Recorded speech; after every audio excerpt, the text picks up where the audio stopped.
छात्रों, आज चलते हैं विभाज्यता की जांच। आपने पहले भी ये किए होंगे, लेकिन एक बार फिर आपको याद आ जाए, आपके अभ्यास के लिए एक बार दोबारा से दो की विभाज्यता, दो की विभाज्यता, दो का विभाज्य, दो की विभाज्यता, दो का विभाज्य।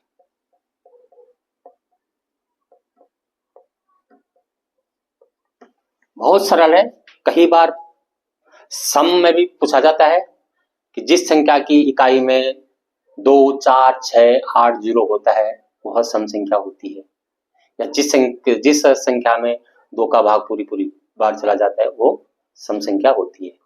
तो दो का भाग उन संख्याओं में पूरी बार चला जाता है जिसकी इकाई में 0, 2, 4, 6, 8।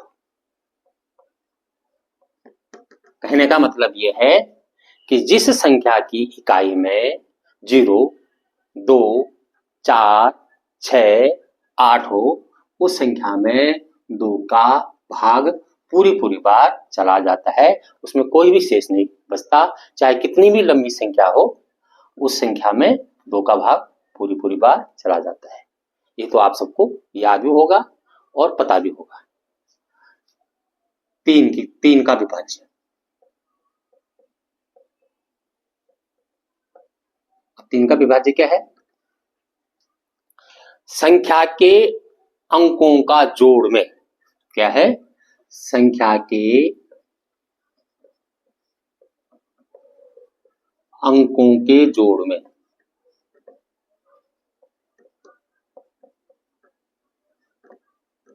संख्या के अंकों के जोड़ में 3 का भाग पूरी बार चला जाता है। 3 का भाग पूरी बार चला जाता है, बार चला जाता है, तो वो संख्या 3 से पूरी बार विभाजित हो जाती है। उदाहरण के लिए अगर हम 945 लिखते हैं, 945 लिखते हैं, तो इसमें क्या करना हमने? 9 + 4 + 5 कितना हो रहा है? 9 और 4 13, 5 18। 18 के टेबल में जा रहा है ना, 3 के टेबल में जा रहा है 18, 3 × 6 = 18, तो 18 में पूरी बार चला जा रहा है ना 3 का भाग। तो इस संख्या में 3 का भाग पूरी बार चला जाता है, यानी कि संख्याओं के अंकों का जोड़ में अगर कोई संख्या दे रखी है, उस संख्या के अंकों को जोड़ना है। उस संख्या के अंक, यानी कि उदाहरण के लिए हम 5, 3, 8 ले लेते हैं, तो 9 और 3 12 और 8 20, तो इसमें 3 का भाग नहीं जाएगा, यानी कि इसमें 3 का भाग हमारा नहीं जाएगा, क्योंकि 20 आ रहा है इनके जोड़ों में।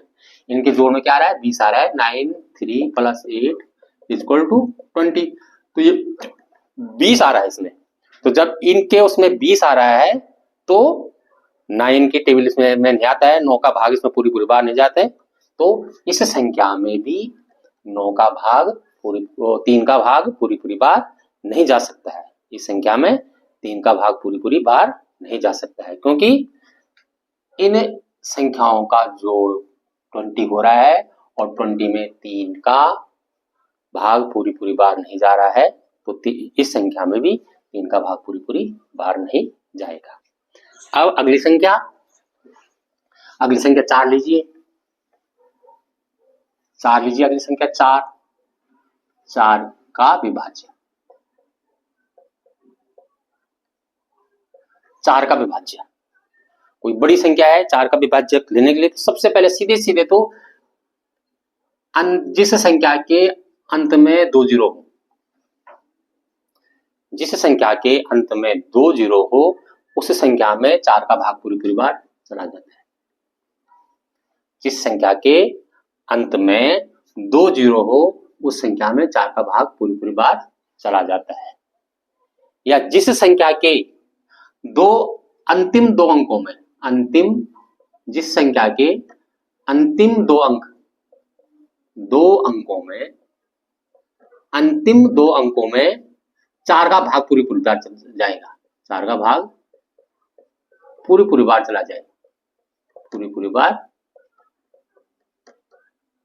4 का भाग पूरी बार चला जाए, उस संख्या में 4 का भाग चला जाता है, संख्या में 4 का भाग पूरी बार चला जाएगा। उदाहरण के लिए हम क्या लेंगे, उदाहरण के लिए लेते हैं हम 49 36,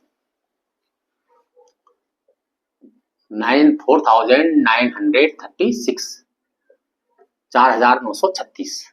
अब 4936 के अंतिम दो अंक ये है ना 36, 4 नमा 36, तो इस संख्या में 4 का भाग पूरी बार चला जाएगा।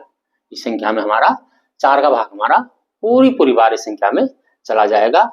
मतलब 4 का भाग उसी संख्या में पूरी बार जाता है जिस संख्या के अंत में या तो 2 जीरो, अंतिम 2 जीरो संख्या के अंत में, या संख्या के अंतिम दो अंकों में, संख्या के इकाई और दहाई में 4 का भाग पूरी बार चला जाए, तो वो पूरी संख्या 4 से विभाज्य हो जाती है।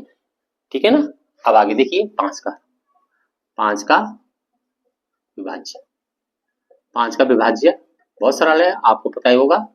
जिस संख्या की इकाई में 0, 5, जिस संख्या की इकाई में 0 हो या तो 5 हो, उस संख्या में 5 का भाग पूरी बार चला जाता है। जिस संख्या की इकाई में या तो 0 हो या तो 5 हो, उस संख्या की इकाई में, उस संख्या में 5 का भाग पूरी बार चला जा सकता है। जैसे 2 5 6 5, 2 6 9 0, 3 5 9 5, 2 6 9 0, 2 7 9 0, कुछ भी लिख दो, 0 लगाना है, कहीं भी 5 लगाओ, 0 लगाओ 5। यानी कि जिस संख्या की इकाई में या तो 5 हो या 0 हो, या तो 5 हो या 0 हो, तो उस संख्या में 5 का भाग पूरी बार चला जाता है। तो इनको भी याद रखना है हमने, 2 का, 3 का और 5 का। तो आज के लिए इतना ही, धन्यवाद।